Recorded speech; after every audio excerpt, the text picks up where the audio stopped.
નમસ્કાર. જય પરશુરામ ન્યૂઝમાં આપનું હાર્દિક સ્વાગત છે. નેશનલ હાઈવે 48 પર વહેલી સવારે ટ્રિપલ અકસ્માત.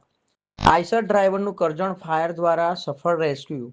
આજરોજ વહેલી સવારે અંદાજે 6:30 વાગ્યાના સુમારે વડોદરાથી ભરૂચ તરફ જતા નેશનલ હાઈવે 48 પર ધાવડ ચોકડી પાસે બ્રિજ ઉતરતા એક આઈસર ટેમ્પોએ પહેલા નાના ટેમ્પોને ટક્કર મારી અને ત્યારબાદ આગળ જતા ટ્રકની પાછળ જોરદાર ધડાકાભેર અથડાયો હતો.